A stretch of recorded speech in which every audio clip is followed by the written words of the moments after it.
Alors, Simone Veil est née, je le disais, en 1909. Elle naît dans une famille juive, mais non pratiquante, d'un père alsacien et d'une mère russe. Et elle naît sœur cadette d'André Veil. André Veil, qui est un des plus grands mathématiciens du siècle, puisqu'il a fait partie notamment du cercle Bourbaki. Et aussi étonnant que ça puisse paraître quand on connaît bien les écrits de Simone Veil, dont le moins qu'on puisse dire, c'est qu'il y a du génie. C'est qu'elle se trouvait absolument inférieure, évidemment, puisqu'elle avait un frère qui lui aussi était un génie, il a reçu d'ailleurs la médaille Fields en 1925. Elle rentre à Henri IV, où elle reçoit l'enseignement du philosophe Alain, qui lui transmet en fait essentiellement Descartes. C'est-à-dire que par Alain, elle accède à Descartes. Et très jeune, elle écrit pour une revue que Alain tient à ce moment-là, qui est la revue Libre Propos, et dans lequel elle va écrire notamment deux articles qui contiennent en partie le sens plutôt de son engagement philosophique, l'un portant sur le temps et l'autre portant sur l'imagination. Alors, et vous allez voir en fait que ces deux thèmes sont absolument prégnants dans la philosophie de Simone Veil. Et ils sont prégnants parce que justement, par rapport à ce que je disais au tout début, ils contiennent à la fois quand on pense le temps, on ne peut pas penser le temps sans penser l'existence en fait. Voilà. Et chez Simone Veil, c'est simple, le problème du temps, c'est qu'on est dans le temps. Hein, c'est le problème de l'existence, c'est le déroulement du temps. Et donc penser le temps, c'est penser l'action, c'est penser la pensée aussi. C'est comment en fait, comment faire de la philosophie sans penser au temps. Donc évidemment, elle va commencer par là. Et puis lorsqu'elle évoque la question de l'imagination, elle passe, alors je fais vite fait sur ces petits articles parce qu'ils me semblent assez fondamentaux, elle passe d'abord beaucoup de temps à relire Descartes, et ce qui lui plaît par-dessus tout chez Descartes, c'est que Descartes considère que l'accès au vrai passe par l'erreur, que l'erreur est première. En fait, il ne le dit pas comme ça du tout, Descartes. Hein. Simone Veil a un esprit très synthétique. L'erreur est première au sens où il faut que toute la philosophie, en fait, consiste à être capable ou pas, le plus souvent pas, elle dira, de se séparer du monde. C'est-à-dire de faire la différence entre ce que moi, je projette et ce qui est de l'ordre du réel. Et en fait, ça peut sembler... Et c'est pas du tout un exercice... comment dire, c'est un exercice extrêmement sérieux, puisque de là rend aussi possible une action qui soit juste. C'est-à-dire qu'est-ce qui est de l'ordre de mon désir, qu'est-ce qui est de l'ordre de mon imagination, qu'est-ce qui est de l'ordre en fait de la réalité aussi, du coup. Et donc, elle écrit un texte qui parle du monde de Proté. Et puis dedans, elle a une image qui est assez facile en fait, assez simple à retenir et que je trouve très bien. En fait, elle dit voilà, en fait, le monde au départ, c'est un peu, il faut le prendre un peu à l'image au niveau de l'enfant. D'ailleurs, ce que disait Descartes aussi, hein, nous avons tous été enfants avant que d'être hommes. Sous-entendu, nous avons tous eu un rapport complètement imaginaire au monde, et voilà, c'est comme ça. Et donc, il faut partir de ces images. Et donc, précisément, elle donne l'image du petit enfant qui est dans sa chambre et qui a très très peur parce qu'il voit des formes absolument terrifiantes. Et donc, il s'aperçoit que... Donc, il hurle, évidemment, et puis un adulte arrive, allume la lumière, et bien sûr, il s'aperçoit que c'est sa couverture. Et elle dit, il ne faudrait pas imaginer que ces formes terrifiantes n'existaient pas. À un moment donné, le monde fut effectivement terrifiant. Puis, quelqu'un est arrivé à allumer la lumière, en quelque sorte, et les choses se sont remises en ordre, et l'enfant a pu retrouver sa place dans cet ordre. Et en fait, tout le travail de la pensée, ce serait de réussir à la fois partir du principe que de toute façon, au départ, on est dans l'erreur. Au départ, il y a ces possibilités d'avoir un monde potentiellement terrifiant. Et puis de chercher à déconstruire ces images sans les nier pour arriver au réel. Et bon, pour ce faire, il faut donc s'y frotter au réel. En 1931, elle passe l'agrégation, mais déjà, elle est engagée, à la LDH, puisqu'elle adhère à la Ligue des droits de l'homme en 1929. Et puis, dès qu'elle est sitôt agrégée, en fait, la première chose qu'elle fait, c'est qu'elle va s'inscrire au syndicat, elle va s'inscrire à la CGT des instituteurs, et ce qui va lui causer, en fait, ce qui fait qu'elle va avoir une très mauvaise réputation parmi ses collègues. Elle est déjà quand même, elle a déjà un petit cercle d'amis, d'intellectuels parisiens, elle est déjà bien reconnue, mais personne ne comprend ce rapport qu'elle a comme ça au monde réel, comme elle le dit. Et elle, en l'occurrence, c'est tout ce qui l'intéresse. Et puis les choses vont se précipiter très vite, puisque nous sommes déjà en 1931 pour Simone Veil, il ne lui reste pas beaucoup d'années à vivre. Et les années de 32 à 36 vont être absolument fondamentales pour elle, puisque en 1932, elle va décider de partir en Allemagne. Alors elle est prof, donc elle allonge ses congés, je ne sais plus exactement comment elle se débrouille, mais elle y reste à peu près 3 mois. Partir en Allemagne parce qu'au départ, elle fait partie du syndicat plus ou moins affilié, plus ou moins, parce qu'elle n'a jamais été au Parti communiste, mais plus ou moins. Et puis, comme tout intellectuel de son époque, elle croit beaucoup, quand même encore, malgré tout, au Parti communiste. Et notamment, elle admire beaucoup Rosa Luxembourg. Il y a un mouvement quand même auquel elle adhère. Et arrivée en Allemagne, elle fait une très très longue enquête, elle fait de nombreux articles pour une revue qui s'appelle La Révolution prolétarienne, et où là elle est obligée de dire que en fait c'est la catastrophe, puisqu'elle s'aperçoit que le parti communiste est absolument affilié au parti communiste russe, et que du coup en fait il ne s'agit plus du tout de défendre la condition des ouvriers. Alors évidemment elle le dit parce qu'elle a un aplomb absolument phénoménal, donc elle le dit, elle l'écrit, etc., elle est publiée, qui ne lui vaut pas d'être aimée de moins en moins, notamment Trotsky vient dîner chez elle et il la traite de tout. Lui-même, Trotsky, qui aurait pu quand même se poser 2-3 questions, demeure absolument persuadé qu'effectivement, il faut continuer à croire au parti. Simone Veil, voilà, ce qui la singularise aussi, c'est qu'il n'y a jamais eu, il n'y a pas de possibilité, c'est une antinomie philosophique très profonde entre l'adhésion à un parti politique, l'adhésion à une église, contrairement à ce qu'on a dit parfois, elle n'a jamais été baptisée, par exemple, ou l'adhésion à quoi que ce soit, tout en étant extraordinairement militante, engagée, mais jamais partisane. C'est une contradiction absolue pour elle. Donc elle est toujours un peu sur le fil, en fait. Donc 1932, l'Allemagne. 1934, l'usine. Puisque là, par contre, elle décide que ce n'est pas suffisant d'aller voir comment militent les partisans.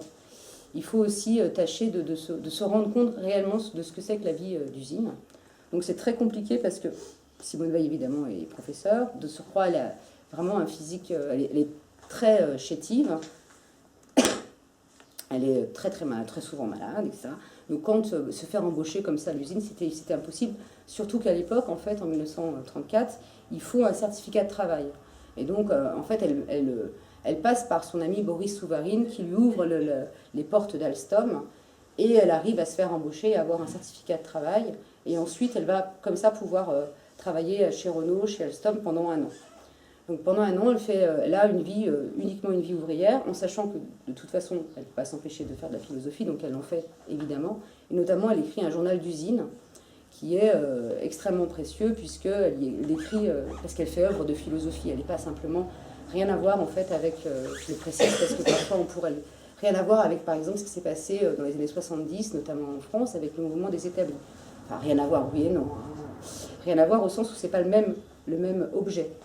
Pour Simone Veil, il s'agit de comprendre ce qui se passe à l'usine, c'est-à-dire de comprendre philosophiquement ce qui s'y passe, autrement dit comment on y traite les hommes, qu'est-ce que l'usine, qu'est-ce que le fait de traiter les hommes comme ça a comme sens du point de vue de la civilisation, du point de vue de l'époque, du point de vue, pas simplement du point de vue syndical, économique, etc.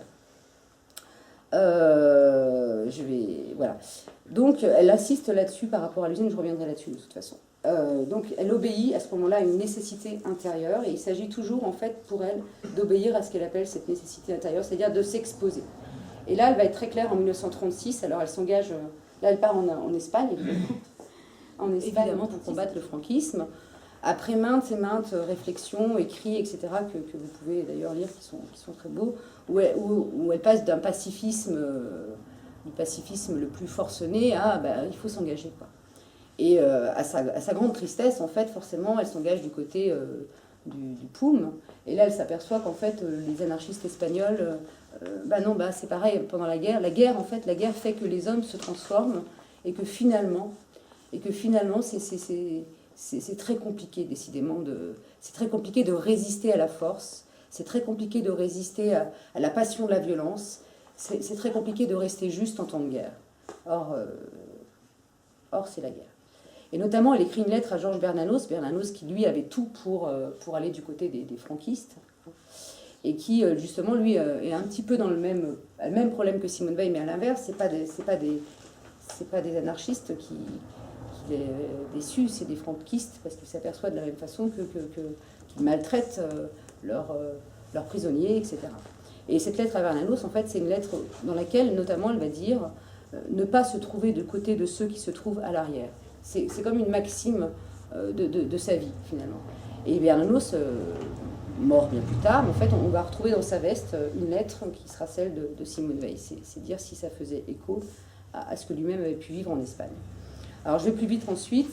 Donc, de 1937 à 1940, Simone Veil continue toute forme d'engagement syndicaux. Elle continue notamment à écrire énormément sur l'hitlérisme. Elle parle assez vite, assez rapidement de régime totalitaire pour dépeindre ce qui se passe en Allemagne. Et en même temps s'opère une conversion spirituelle. C'est-à-dire que pendant cette période-là, en fait, d'abord elle va être de plus en plus malade, et pendant cette période-là, en fait, il y a tout un mouvement de la pensée beaucoup plus mystique, tourné sur la question du christianisme, sur l'idée de la grâce, qui va être extrêmement importante chez elle, et notamment sur la notion de décréation. Ça, c'est vraiment un concept capital chez Simone Veil. La décréation dont elle dira qu'en fait, il faut toujours... en fait, la subtilité de l'existence humaine, c'est se décréer sans se détruire. Puisque décréer, c'est ce qui va permettre justement au réel d'apparaître. De 1940 à 1943, donc là, elle est juive, Simone Veil, donc forcément, elle ne peut plus enseigner. Et donc, elle doit, avec ses parents, quitter Marseille. Son frère est déjà en Suède. Quitter Paris, pardon.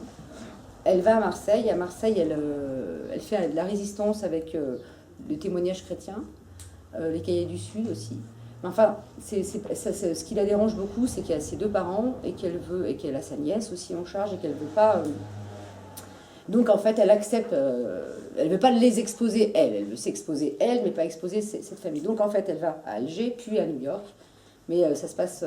ça lui crève le cœur, oui, complètement, de ne pas être en Europe à ce moment-là. Donc, elle fait des pieds et des mains pour rejoindre Londres.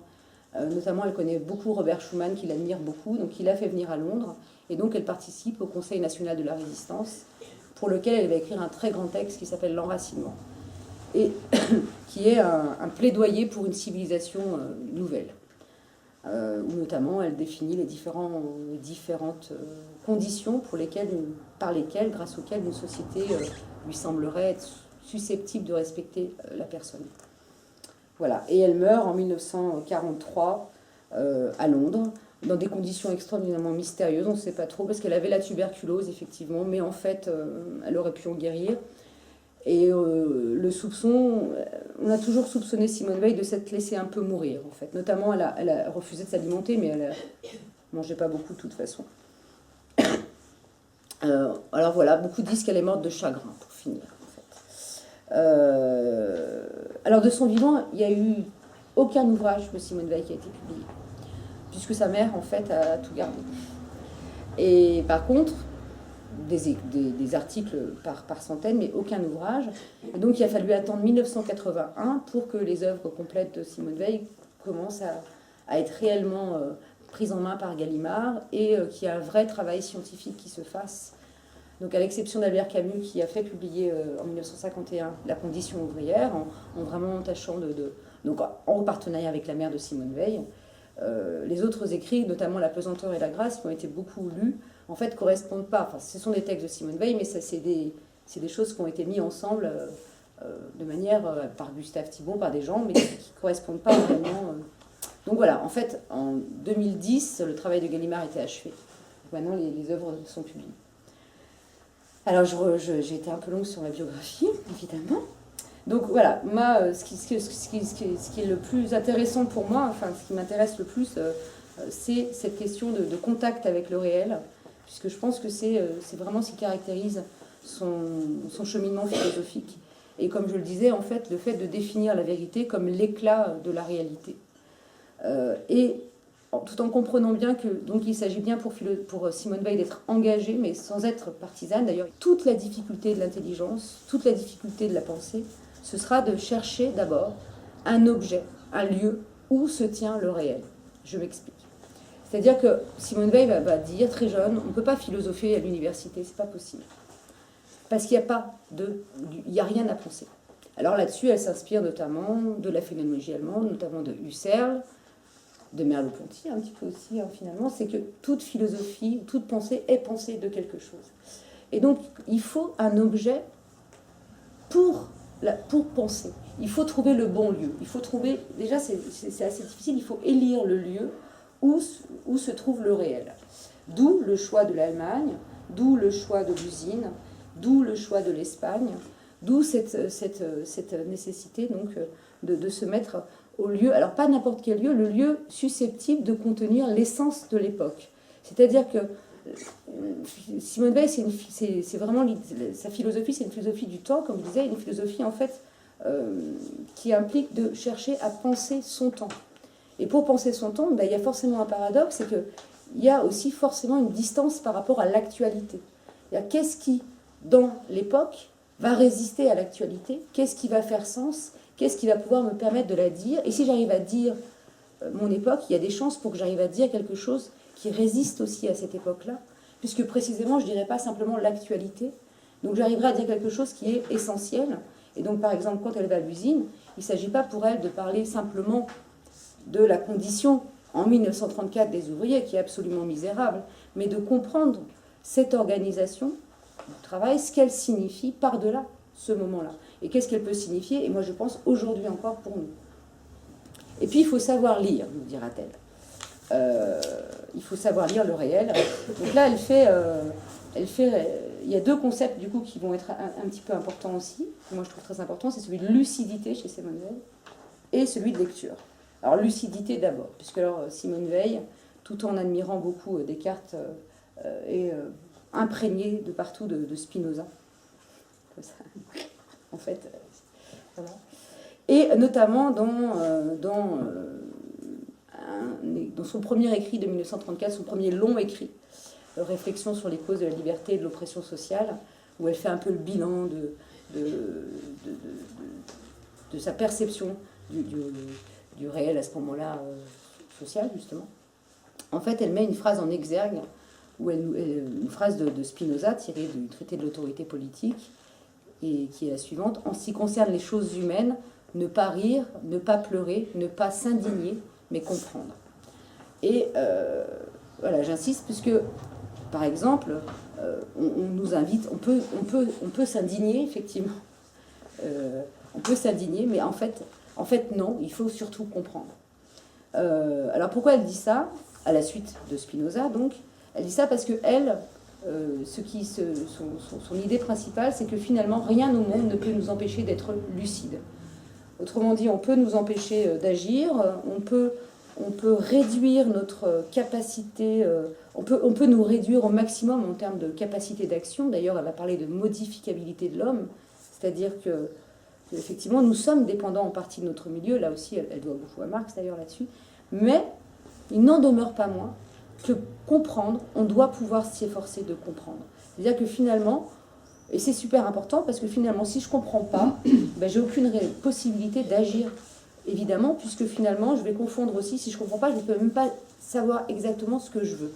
Donc elle dit, voilà, c'est la catastrophe, effectivement, nous sommes en 1934, elle est bien placée pour le savoir, mais voilà, la seule chose qu'on peut faire maintenant, c'est chercher à être au maximum lucide. Et en fait, ça semble rien, mais en fait, en réalité, il semble bien que ce dont les gens ont manqué de manière extraordinairement évidente, les gens, mais j'aurais sans doute été un Jean, hein, donc je ne dis pas ça du tout avec mépris, c'est cette lucidité. Et c'est extrêmement difficile, en fait, ça semble facile, mais c'est extrêmement difficile. Et du coup, elle dit, voilà, donc l'exercice de la lucidité, ça suppose de savoir lire, d'où l'idée de lecture.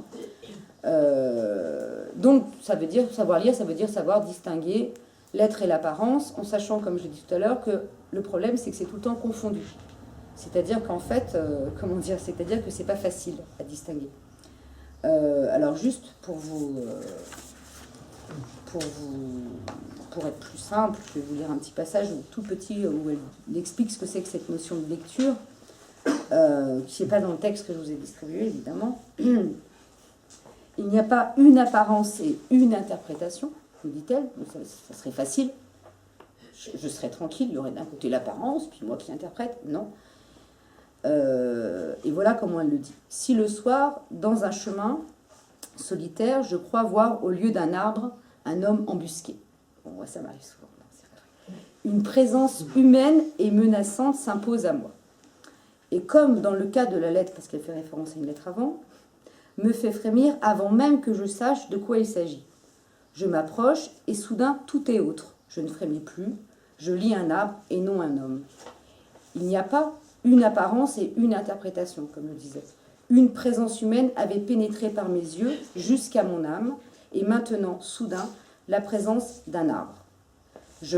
Si je hais quelqu'un, il n'y a pas lui d'un côté et ma haine de l'autre. Quand il s'avance vers moi, c'est de l'odieux qui s'avance vers moi.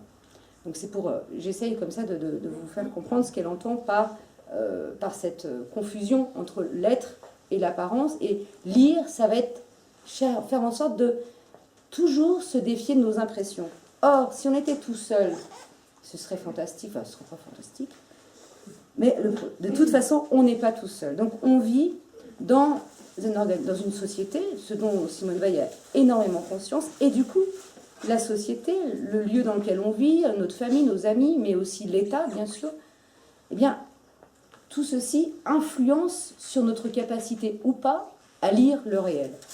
Et donc, un peu plus loin dans ce petit texte, elle nous dit « L'action sur moi-même, l'action sur autrui consiste à transformer les significations. » Par exemple, là, elle a transformé la signification, on est passé d'un violeur récidiviste à un arbre. Un homme, un chef d'État, déclare la guerre et des significations nouvelles surgissent autour de chacun parmi 40 millions d'hommes. L'art d'un chef d'armée est d'amener les soldats ennemis à lire dans les apparences la fuite, de sorte que l'idée de tenir perd toute substance, toute efficacité. Il peut y parvenir, par exemple, par le stratagème, la surprise, l'emploi d'armes nouvelles. La guerre, la politique, l'éloquence, l'art, l'enseignement, toute action sur autrui consiste essentiellement à changer ce que les hommes lisent. Autrement dit, cette notion de lecture possède évidemment, peut-être même principalement, une dimension aussi pratique, sociale, politique. C'est-à-dire que là aussi, finalement, être lucide, c'est de l'ordre de ma responsabilité en tant qu'intellectuel, je fais comme si j'étais Simone Veil, mais c'est aussi plus ou moins facile en fonction de la société dans laquelle je suis. Et notamment, à l'usine, c'est presque impossible, parce qu'on dira que l'usine, c'est un ensemble d'hommes, donc une société. Parce qu'il va falloir essayer de se défier justement de tout ce qui va favoriser, au contraire, eh bien, le premier effet que je vais avoir moi. C'est-à-dire, par exemple, je vais d'abord avoir peur. Si je vois quelqu'un dont on me dit qu'il est ennemi, etc., ça va produire chez moi des émotions. Soit mon environnement me permet, par exemple, de me défaire de ces émotions, soit au contraire, il va les entretenir. Notamment, ce sont tous les effets du prestige, par exemple. De nos jours, ce n'est pas seulement dans les magasins, les marchés, les échanges, que les produits du travail entrent seuls en ligne de compte, et non les travaux qui les ont suscités. Dans les usines modernes, il en est de même, du moins au niveau de l'ouvrier. La coopération, la compréhension, l'appréciation mutuelle dans le travail y sont le monopole des sphères supérieures. Au niveau de l'ouvrier, les rapports établis entre les différents postes, les différentes fonctions, sont des rapports entre les choses et non entre les hommes. Les pièces circulent, avec leurs fiches, l'indication du nom, de la forme, de la matière première. On pourrait presque croire que ce sont elles qui sont des personnes, et les ouvriers qui sont des pièces interchangeables. Elles ont un état civil. Et quand il faut, comme c'est le cas dans quelques grandes usines, montrer en entrant une carte d'identité où l'on se trouve photographié avec un numéro sur la poitrine, comme un forçat, le contraste est un symbole poignant et qui fait mal. Les choses jouent le rôle des hommes, les hommes jouent le rôle des choses, c'est la racine du mal. Il y a beaucoup de situations différentes dans une usine. L'ajusteur qui, dans un atelier d'outillage, fabrique par exemple des matrices de presse, merveille d'ingéniosité, longue à façonner, toujours différente, celui-là ne perd rien en entrant dans l'usine. Mais ce cas est rare. Nombreux au contraire dans les grandes usines et même dans beaucoup de petites sont ceux ou celles qui exécutent à toute allure par ordre 5 ou 6 gestes simples indéfiniment répétés, un par seconde environ, sans autre répit que quelques courses anxieuses pour chercher une caisse, un régleur, d'autres pièces, jusqu'à la seconde précise où le chef vient en quelque sorte les prendre comme des objets pour les mettre devant une autre machine. Ils y resteront jusqu'à ce qu'on les mette ailleurs. Ceux-là sont des choses autant qu'un être humain peut l'être, mais des choses qui n'ont pas licence de perdre conscience, puisqu'il faut toujours pouvoir faire face à l'imprévu. La succession de leurs gestes n'est pas désignée dans le langage de l'usine par le mot de rythme, mais par celui de cadence. Et c'est juste, car cette succession est le contraire d'un rythme. Toutes les suites de mouvements qui participent au beau et s'accomplissent sans dégrader enferment des instants d'arrêt, brefs comme l'éclair, qui constituent le secret du rythme et donnent au spectateur, à travers même l'extrême rapidité, l'impression de la lenteur. Le coureur à pied, au moment qu'il dépasse un record mondial, semble glisser lentement, tandis qu'on voit les coureurs médiocres se hâter loin derrière lui. Plus un paysan fauche vite et bien, plus ceux qui le regardent sentent que, comme on dit si justement, il prend tout son temps. Au contraire, le spectacle de manœuvre sur machine est presque toujours celui d'une précipitation misérable, d'où toute grâce et toute dignité sont absentes. Il est naturel à l'homme et il lui convient de s'arrêter quand il a fait quelque chose, fût-ce l'espace d'un éclair, pour en prendre conscience, comme Dieu dans la Genèse. Cet éclair de pensée, d'immobilité et d'équilibre, c'est ce qu'il faut apprendre à supprimer entièrement dans l'usine quand on y travaille. Les manœuvres sur machine n'atteignent la cadence exigée que si les gestes d'une seconde se succèdent d'une manière ininterrompue et presque comme le tic-tac d'une horloge, sans rien qui marque jamais que quelque chose est fini et qu'autre chose commence. Ce tic-tac dont on ne peut supporter d'écouter longtemps la morne monotonie, eux doivent presque la reproduire avec leur corps. Cet enchaînement ininterrompu tend à plonger dans une espèce de sommeil, mais il faut le supporter sans dormir. Ce n'est pas seulement un supplice, s'il n'en résultait que de la souffrance, le mal serait moindre qu'il n'est. Toute action humaine exige un mobile qui fournisse l'énergie nécessaire pour l'accomplir, et elle est bonne ou mauvaise selon que le mobile est élevé ou bas. Pour se plier à la passivité épuisante qu'exige l'usine, il faut chercher des mobiles en soi-même, car il n'y a pas de fouet, pas de chaîne. Des fouets, des chaînes rendraient peut-être la transformation plus facile. Les conditions mêmes du travail empêchent que puissent intervenir d'autres mobiles que la crainte des réprimandes et du renvoi, le désir avide d'accumuler des sous, et dans une certaine mesure le goût des records de vitesse. Tout concourt pour appeler ces mobiles à la pensée et les transformer en obsession. Il n'est jamais fait appel à rien de plus élevé. D'ailleurs, ils doivent devenir obsédants pour être assez efficaces. En même temps que ces mobiles occupent la pensée se rétracte sur un point du temps pour éviter la souffrance et la conscience s'éteint autant que les nécessités du travail le permettent. Une force presque irrésistible comparable à la pesanteur empêche alors de sentir la présence d'autres êtres humains, qui peinent eux aussi tout près.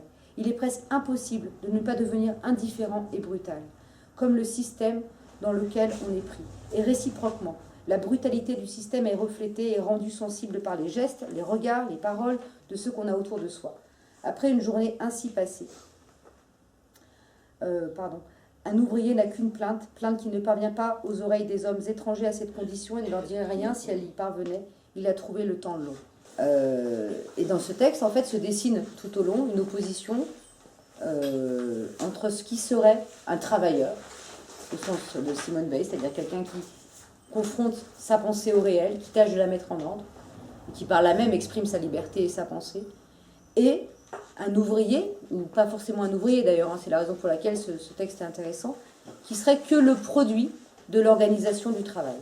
C'est-à-dire qu'on s'aperçoit que dans certaines conditions, d'où cette idée de modificabilité chez elle, qu'elle reprendra après, dans certaines conditions, en fait, la pensée elle-même se rétracte.